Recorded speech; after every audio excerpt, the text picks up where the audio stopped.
Alors, nous allons parler de l'adjectif qualificatif. Alors, nous avons appris dans le cours précédent que pour un groupe nominal, le groupe nominal doit avoir obligatoirement deux mots, c'est-à-dire un déterminant et un nom. On va dire le fleuve. Déterminant, nom, et c'est un groupe nominal. Ça, c'est une chose que vous avez compris, emmagasiné. Quand on parle d'un adjectif qualificatif, c'est quelque chose qui va qualifier quelque chose. Exemple, un beau garçon. Ça veut dire que ce garçon est beau. On va dire une jolie fille. Cette fille est jolie. Donc ici, on va rajouter un adjectif qualificatif. D'accord? Alors, vous avez deux sortes d'adjectifs qualificatifs que votre professeur vous a certainement appris. Nous avons l'adjectif qualificatif épithète ou attribut. L'un ou l'autre. Adjectif qualificatif, il peut être épithète ou attribut. Alors vous allez voir, c'est très simple. Ça paraît compliqué, mais c'est simple comme bonjour. Alors, quand on dit le fleuve, qui est un groupe nominal, je vais rajouter un adjectif et je vais dire le long. Le long fleuve. Donc, il va donner une explication sur le fleuve, on va dire il est long, d'accord? Alors, un adjectif qualificatif épithète fait toujours partie du groupe nominal, et on dit épithète, vous allez retenir, la tête fait toujours partie du corps principal. Voilà, votre tête fait partie de votre corps. Donc, on retient épithète, corps, donc il fait toujours partie du groupe nominal, le long fleuve. L'adjectif qualificatif épithète peut se mettre devant le nom, il est toujours lié au nom, ou derrière le nom. Exemple, le long fleuve, et derrière on mettra le fleuve tranquille, par exemple. Voilà, donc on peut le mettre devant ou derrière, mais il fait partie du groupe nominal. Quand il s'agit de l'attribut, il y a toujours une séparation. Donc retenez, épithète, il fait partie du corps, attribut, il est séparé. Et il est séparé par quoi? Pas souvent par un verbe. Par un verbe. Exemple, il est beau. On a notre déterminant, on a notre nom, mais ils sont séparés par un verbe d'état, par le verbe. C'est-à-dire que si par exemple, le long fleuve, en tant qu'épithète, je supprime long, à ce moment-là, le fleuve reste une phrase correcte, puisque nous avons les deux déterminants. Si je dis « il est beau » et que j'enlève « beau », « il est » n'est pas une phrase. Vous avez un pronom et un verbe, il est quoi, on ne sait pas. D'accord? Alors, je vais prendre un exemple qui va nous donner une astuce. Voilà. On va prendre l'exemple. Le petit garçon a reçu un cadeau. Un cadeau. Voilà. Alors, cette phrase, si c'est un épithète ou un attribut, allez, on va se poser la question. Si je fais petit, puisque c'est le petit garçon, voilà, le petit garçon, c'est le groupe nominal, le petit, je peux le supprimer. La phrase « le garçon a reçu un cadeau » est une phrase correcte. Donc l'épithète peut se retirer. La phrase reste la même. Par contre, si je mets « l'eau est chaude », voilà. Si je supprime « chaude », qui est l'adjectif qualificatif, et que je mets « l'eau est quoi? Ça veut dire que la phrase n'est pas exacte. L'eau est n'est pas une phrase exacte. Donc, il est très important de voir que quand il est attribut, quand l'adjectif est attribut, quand chaude est attribut, à ce moment-là, on voit qu'il y a un verbe qu'on ne peut pas le retirer. Il a une fonction bien spécifique par rapport au verbe. Par contre, quand il est épithète, le petit garçon, là il est épithète, il fait partie, épithète, partie du corps, là on peut l'enlever. Voilà. Donc j'espère que vous avez compris, c'est aussi simple que ça. Adjectif, qualificatif, épithète, s'il est épithète, je peux le retirer. S'il est attribut, je ne peux pas le retirer. Pourquoi? Parce que la phrase n'a pas de sens. Je voudrais vous préciser que tous les cours que je donne, on regarde si ça a un sens ou pas. Si ça n'a pas de sens, c'est logique, ça ne va pas. Voilà. Belle journée. Bonjour. Alors, nous allons parler de l'adjectif qualificatif et de son pluriel. En règle générale, quand on parle d'adjectif qualificatif au singulier, on va marquer un pull bleu. Donc, c'est un adjectif qualificatif qu'on appelle épithète. Pourquoi? Parce qu'il fait partie du corps, comme on l'a dit, et il peut se supprimer. Et on voit que le déterminant ici est 1. Donc, il existe un pull. Donc, si c'est 1 ne prend pas de S, puisqu'il n'y en a qu'un. Par contre, si je mets des pulls,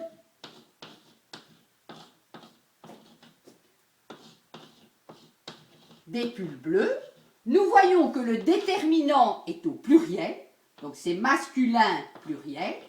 Pull est un masculin pluriel.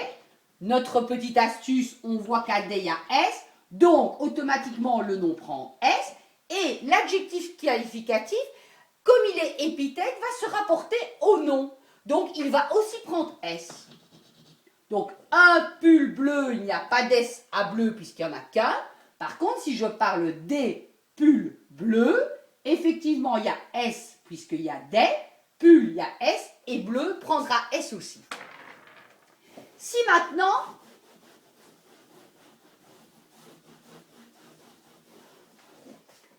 nous parlons d'un pull,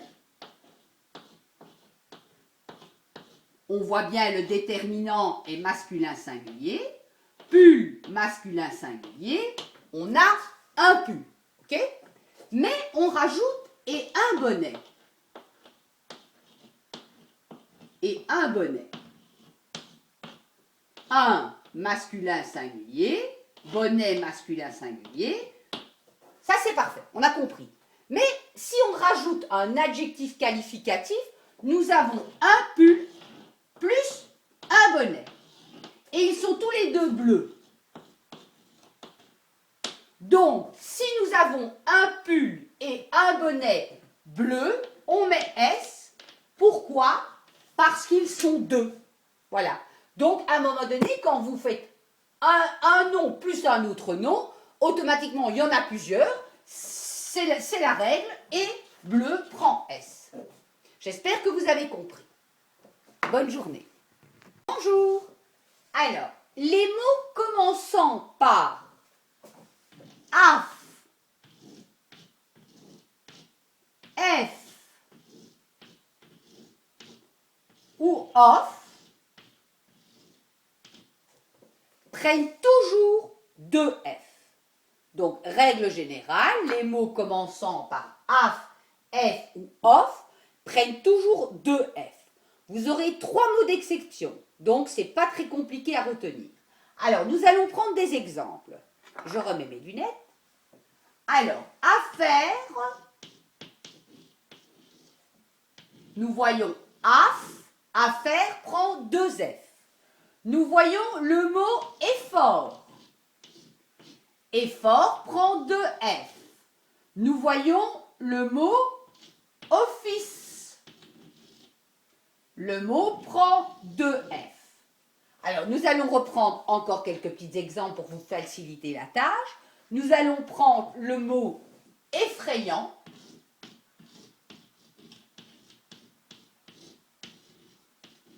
Effrayant prend deux F. Nous allons prendre le mot offrir.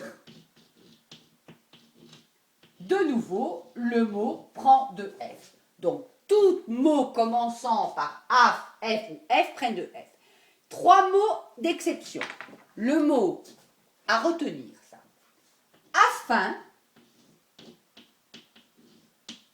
Afin de conclure une affaire, afin prend un F. Africain. Africain prend un F. Et enfin, le mot Afrique prend un F. Voilà, règle aussi simple que ça. À partir du moment où vous aurez dans une phrase F ou F, c'est deux F. Voilà, bonne journée. Alors, nous allons vous parler de la phrase. Alors, la phrase est une suite de mots qui a toujours un sens. Donc, quand on forme une phrase ou que le professeur va vous dicter une phrase, il y a toujours un sens à la phrase. Nous allons prendre un exemple. La jeune fille entre dans la classe. Dans la classe. Alors, nous voyons que les mots ont un ordre, et si on bouscule tout et qu'on fait une phrase comme là, dans, fille, jeune, etc., on voit qu'on ne suit pas un ordre de mots, donc la phrase n'a pas de sens. Alors ça, donc, c'est la première règle. Première règle, le sens. Toute phrase doit avoir un sens. Alors je vous explique cela pourquoi. Quand le professeur va vous faire une dictée, il y a 3 règles à respecter. Le sens, elle aura le sens. Mais pour avoir un sens, une phrase doit toujours avoir une majuscule et doit se terminer par un point. Alors pourquoi ? Parce que si je dis « la jeune fille entre dans la classe » et que la phrase suivante est « le garçon pêche une sardine », si je ne mets pas de point, les mots vont continuer d'affluer. Et donc la phrase n'aura plus de sens. Donc, dans une phrase, il faut une majuscule pour dire on commence une phrase. Il faut un point parce qu'il faut dire la phrase est terminée. Et le sens des mots a leur importance. Alors, quelque chose que je vais vous apprendre de supplémentaire et qui n'a pas vraiment d'importance ici, mais qui en aura après, c'est que vous avez plusieurs formes de phrases. Alors, une phrase peut effectivement commencer par une majuscule, finir par un point, mais le point peut être un simple point, un point d'interrogation, un point d'exclamation ou un point de suspension. Ce qui fait que quand on va se retrouver au bout de la phrase, donc par exemple, le lion est beau, alors c'est une phrase déclarative, on explique quelque chose, voilà, donc là on va mettre un point. Voilà. Par contre, vous pouvez avoir une phrase interrogative qui a toujours un sens, mais vous pose une question. Quel âge as-tu? Alors, c'est une phrase qui a un sens, mais comme on pose une question, le point deviendra interrogation, une interrogation. Un point, une interrogation. Si on arrive au point, toujours un point d'exclamation, on va dire « Vive le roi !» Voilà, on s'exclame et on dit « Vive le roi !» D'où point d'exclamation. Et enfin, 3 petits points, point de suspension, on va dire par exemple « Des souvenirs ». Et là, on met 3 petits points parce que l'histoire va continuer. Ça s'utilise plutôt un petit peu dans le romantisme. Voilà. Donc, la phrase doit avoir une majuscule dans tous les cas, peu importe le point qui sera à la fin. Elle doit avoir un sens et doit finir par un point. Alors, une petite astuce aussi, que ce soit un point d'interrogation, un point d'exclamation ou 3 points de suspension, ce sont des points.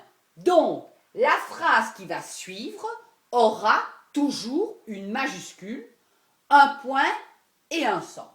Je m'explique. Le lion est beau, point. On peut ajouter la lionne est sage.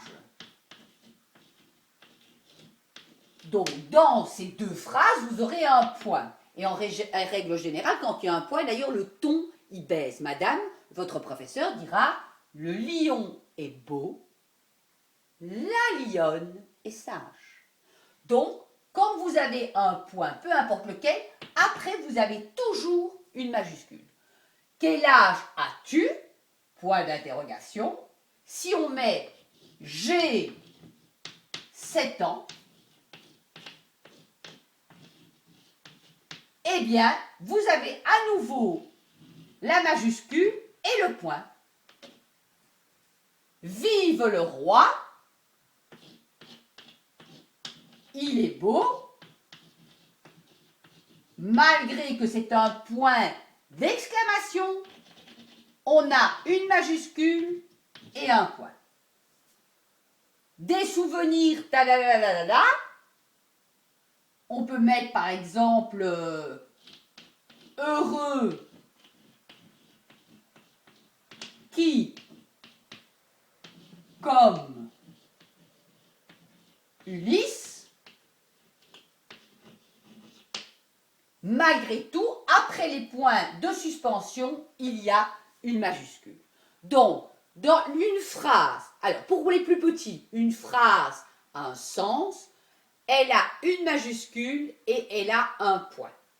Dans vos dictées, quand madame terminera une phrase, regardez si elle a un sens, mais ne complétez pas la phrase avec la phrase suivante parce qu'elle n'aura plus de sens. Donc à un moment donné, une phrase s'arrête. Une phrase a un début et a une fin.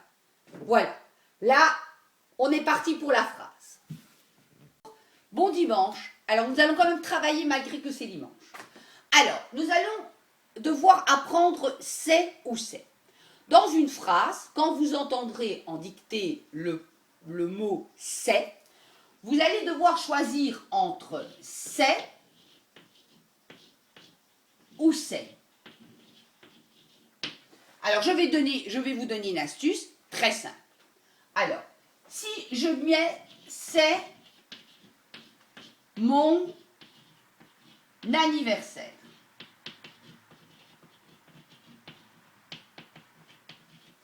Si c'est le cas, joyeux anniversaire. Donc, c'est mon anniversaire. En fait, une petite astuce. Votre c'est, là, vous devez le remplacer par ceci ou cela. Donc, vous direz, c'est mon anniversaire, ceci est mon anniversaire ou cela est mon anniversaire.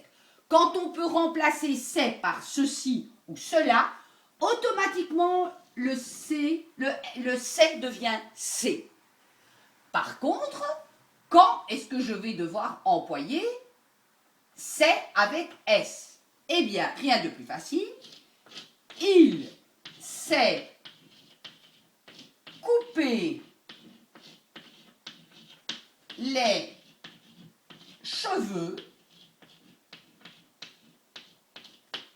Il s'est coupé le cheveu. On voit que j'ai écrit S. Pourquoi? Parce que si je remplace à nouveau par le mot ceci ou cela, ça va donner ceci est coupé les cheveux. Alors la première règle que j'apprends toujours, une phrase a une majuscule et un point et elle a un sens. Si dans cette phrase, cela est coupé les cheveux, vous entendez que la phrase n'est pas correcte, automatiquement, le c'est prendra S. Donc, je répète, c'est avec C ou c'est avec S. Quand je peux remplacer le C ou S par ceci ou cela, il prendra C. Donc je mets bien ici clairement ceci, le petit mot, on va le mettre en cœur, ou cela. Si dans la phrase, je peux remplacer le C par cela ou ceci, automatiquement, eh bien, il prendra le C de ceci ou cela. Si je ne peux pas, eh bien, à ce moment-là, il va prendre un S. Voilà, j'espère que c'est bien compris. Ce que je vais faire dans la leçon suivante, c'est que je vais vous apprendre c'était et c'était, comment choisir à nouveau si c'était prend C ou c'était prend S. Voilà, bon dimanche. Alors aujourd'hui, nous allons travailler le ça. Est-ce que ça s'écrit SA ou est-ce que ça s'écrit C-D-A? Eh bien, rien de plus simple. Nous allons donc toujours travailler avec des astuces. Le ça est un adjectif possessif. Alors ça, à la rigueur, on n'en a rien à faire, mais il faut le savoir. Quand on vous parlera d'adjectifs possessifs, c'est ma, ta, ça, mon, ton, son, voilà, etc. Donc ça est un adjectif possessif et on va l'utiliser avec S. Pourquoi? Parce que c'est sa tête, c'est la sienne. Ok? Sa maison, si dans une phrase vous avez sa maison est grande, à nouveau, sa maison est grande, on parle de la sienne. Je mets ici sienne, c'est la sienne. Si c'est la sienne, automatiquement, ça prendra S. Pardon. Si vous avez le ça écrit comme ça, alors là je vais regarder parce que l'exemple est un peu plus long. Demain,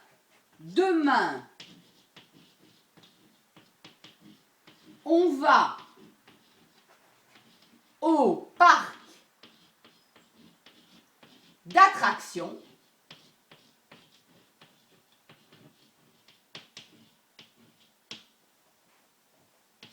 Ça sera génial. Là, on va en arriver à l'astuce. Demain, on va au parc d'attractions. Ça sera génial. On voit que le ça ici, c'est un CCD. Alors, le truc, c'est que vous devez remplacer ça à nouveau par cela.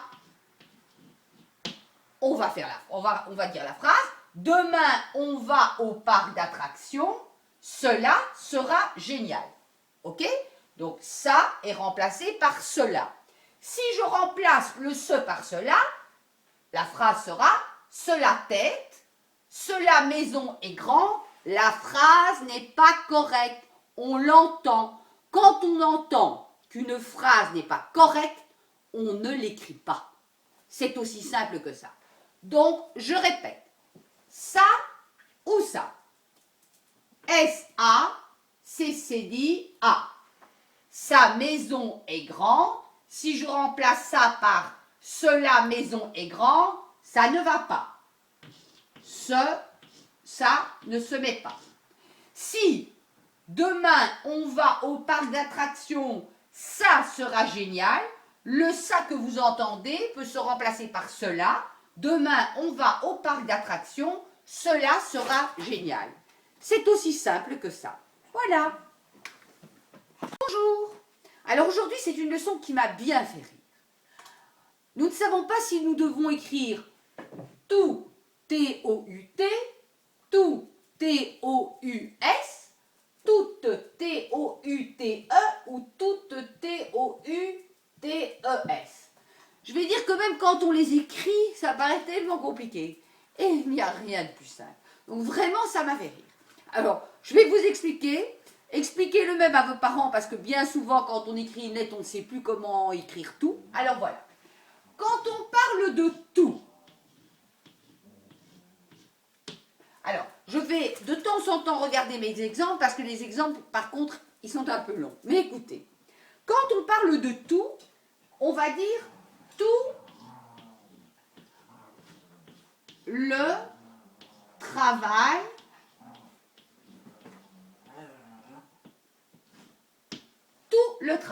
Alors, tout le travail prend T. Pourquoi? Parce que le travail est un masculin singulier. Masculin singulier, donc le travail. Quand on a un masculin singulier, le tout prend toujours T. OK? Alors, on prend un deuxième exemple. Regardez tout le bois coupé. Alors, de nouveau, de qui parle-t-on? Du bois, masculin singulier. Donc, tout prend T dans le masculin singulier. Tout le travail, de qui parle-t-on? Du travail, masculin singulier, donc T-O-U-T. Par contre, quand nous arrivons à tous, regardez, c'est simple. Tous. Alors, une règle déjà en orthographe, quand on a un mot, on regarde toujours la fin. Là, on voit déjà S. OK? Vous le voyez, le S, regardez. Là, vous le voyez. Là, vous ne le voyez pas. OK? Donc, tous les hommes sont bons. Voilà. Tous les hommes sont bons. De qui parle-t-on? Les hommes. Tous les hommes sont bons. Donc les hommes, c'est quoi? Du masculin, homme, pluriel. Pourquoi? Parce qu'il y en a plusieurs. Vous voyez que tous prendra S. Pourquoi? Parce que les hommes prennent S. Voilà, les hommes prennent S. Les hommes prennent S. Donc tous prennent S. Voilà. Ce sont quoi? Tous les hommes. Le tous équivaut à les hommes. Le tout équivaut à le travail. OK? Alors, c'est drôle. C'est tellement simple. Alors, si maintenant nous parlons de toutes. Alors, toutes. Là, je vais regarder mon petit exemple. Toute la journée est belle. Voilà. Toute la journée est belle. On se pose la question. Qu'est-ce qui est beau? Qui est belle? La journée. C'est la journée qui est belle. Donc, la journée est un féminin singulier. La journée, donc toute sera écrit en féminin singulier. Toute la journée. On ne va pas dire toute la journée. On ne va pas dire tous la journée. Non, puisque chaque petit tout appartient à une catégorie de genre et de nombre. OK? Bon, alors, si maintenant on emploie toutes avec ES, qu'est-ce qu'on voit? Il y a S, qu'est-ce qu'on voit? On va prendre un exemple. Toutes les nuits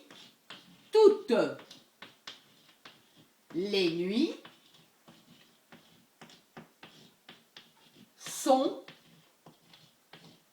chaudes. Alors, qu'est-ce qui se passe? On le voit. Qu'est-ce qui est chaude? Ce sont les nuits. Les nuits, on voit qu'il y a L-E-S. On voit qu'il y a S à nuit, puisque ça, on a appris. Déterminant et le nom, qui s'accordent en genre et en nombre. Donc, le tout est égal à les nuits. Donc, tout prendra S. Alors, je vais synthétiser, d'accord? Pour que l'astuce soit tout à fait bien comprise.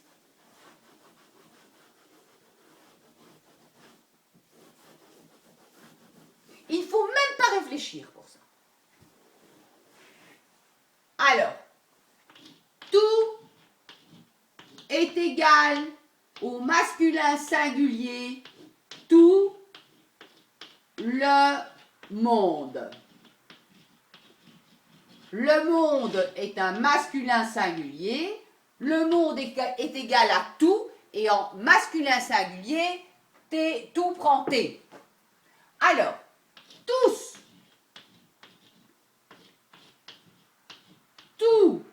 ces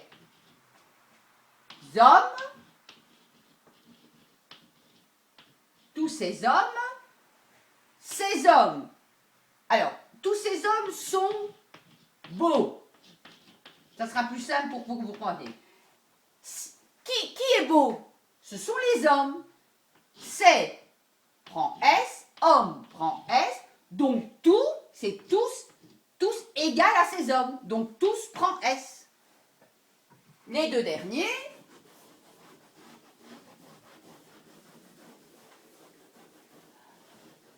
si vous revoyez une ou deux fois cette vidéo, plus jamais vous ne ferez une faute. Alors, toutes. Alors, qu'est-ce qu'on pourrait utiliser comme nom en féminin singulier?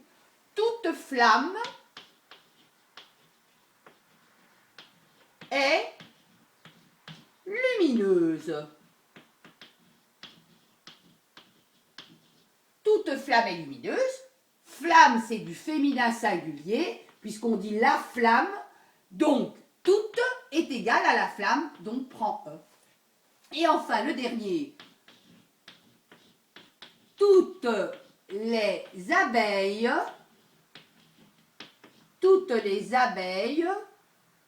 butinent.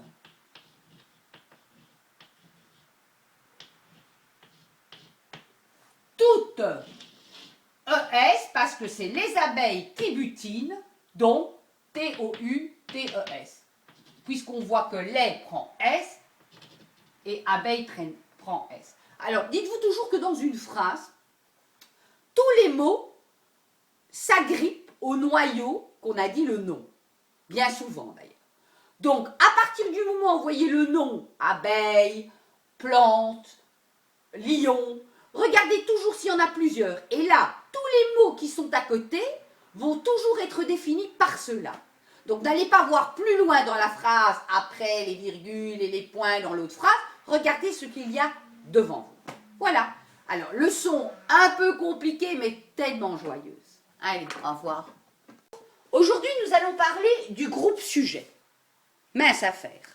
Alors, le groupe sujet, on entend dans le groupe sujet, donc ce que votre professeur va vous demander, le groupe sujet, voilà, qu'on parle d'un sujet. Alors, soit ça peut être un animal, une chose ou une personne. Groupe sujet, animal, chose ou personne. Et groupe, ça veut dire qu'il y a plusieurs mots. Ça, nous l'avons déjà appris. Un groupe, c'est plusieurs choses. Plusieurs mots, ici. Alors, nous allons prendre une phrase. La petite souris mange sous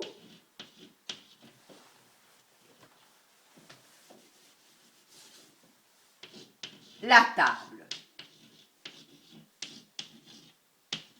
Alors, on voit qu'il y a ici une majuscule, ici un point, et que la phrase a un sens. OK? Alors, la plupart du temps, le groupe sujet, je dis bien la plupart du temps, se trouve toujours avant le verbe. OK? La plupart du temps. Donc, le verbe ici, il est mange. Et le groupe sujet, c'est la petite souris. Pourquoi? Groupe sujet. Pourquoi? Parce que c'est un groupe de mots qui va nous dire qui va manger sous la table. Donc, on se pose la question dans le groupe sujet, qui fait l'action? Quels sont le mot ou les mots qui ont fonction de faire une action? Ici, c'est la petite souris mange sous la table. Sous la table, on verra après ce que c'est, mais là, c'est la petite souris qui est le groupe sujet avec un nom, un adjectif qualificatif et un déterminant.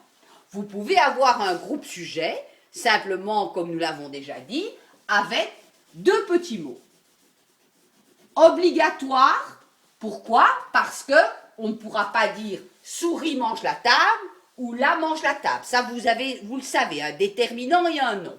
Donc la souris mange sous la table, le groupe sujet, c'est la souris. Alors, ça c'est la première partie. Afin que vous compreniez bien, je vais quand même vous donner un autre exemple. Les enfants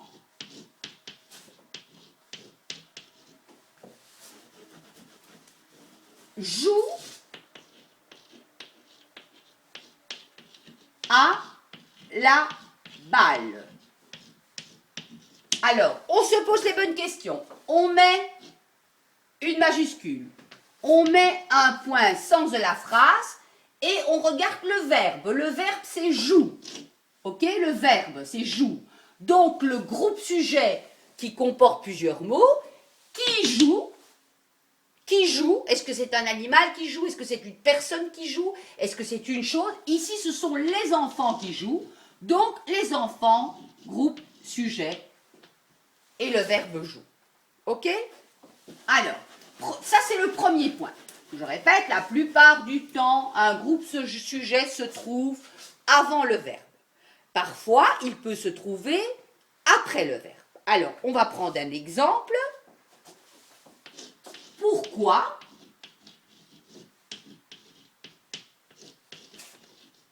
partez-vous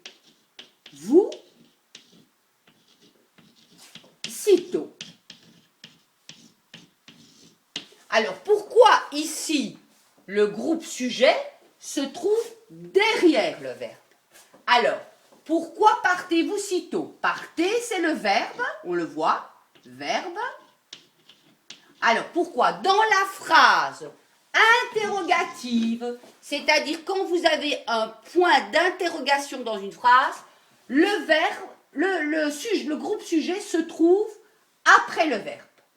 Donc, qui part, c'est vous. Ok? Donc là, par contre, ce n'est pas un groupe sujet, c'est un sujet. C'est vous.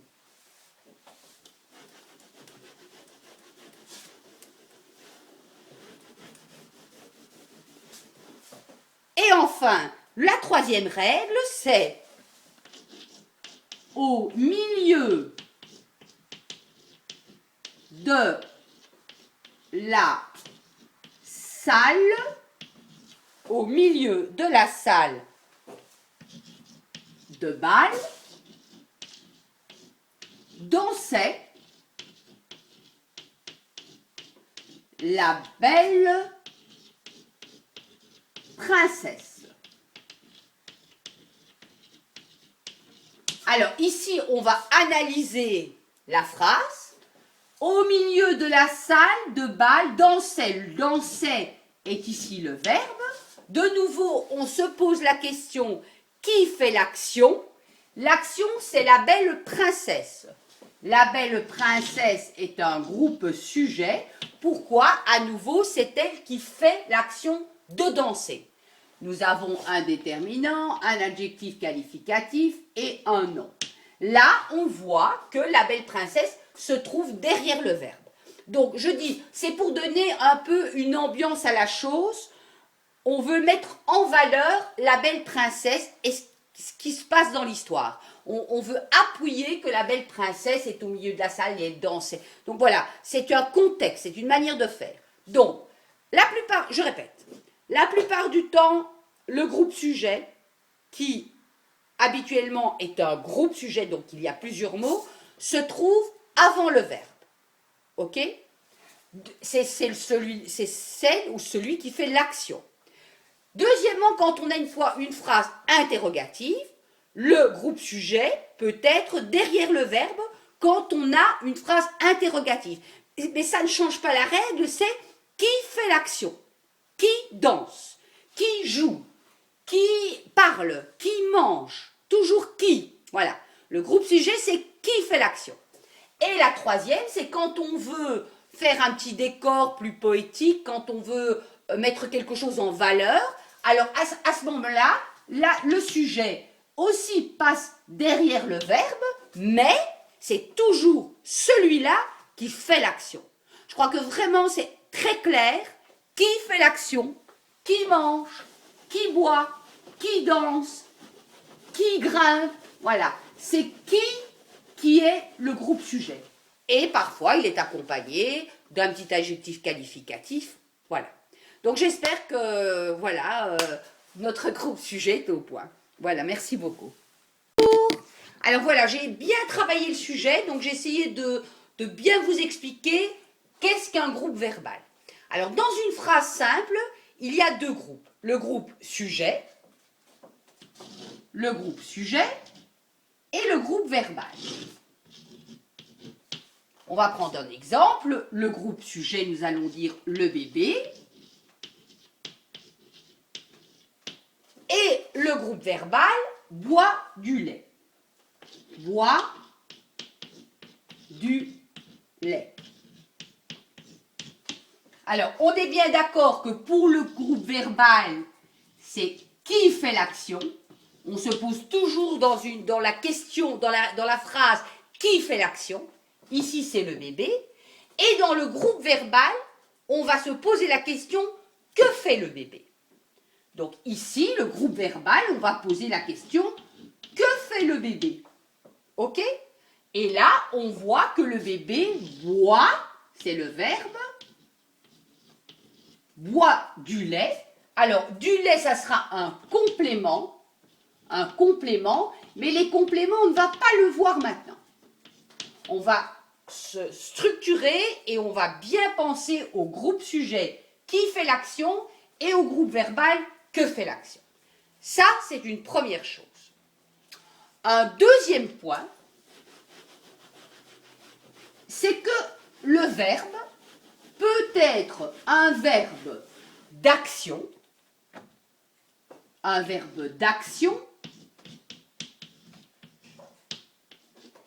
comme la souris mange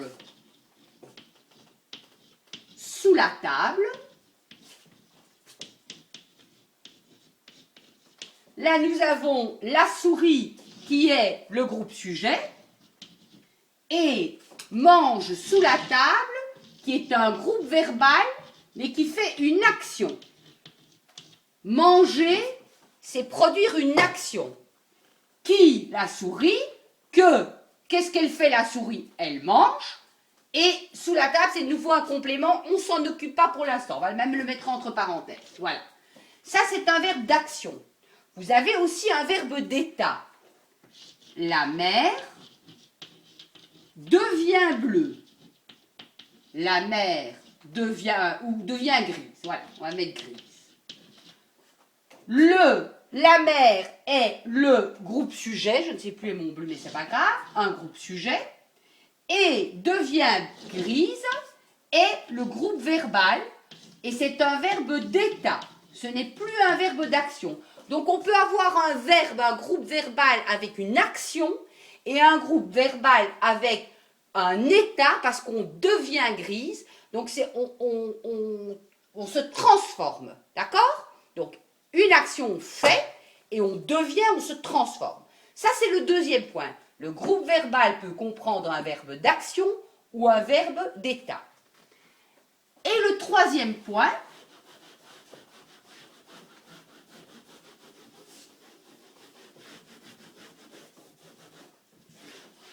est qu'un groupe d'état, un groupe verbal peut être seul ou il peut être un groupe de mots. On va mettre la petite Sophie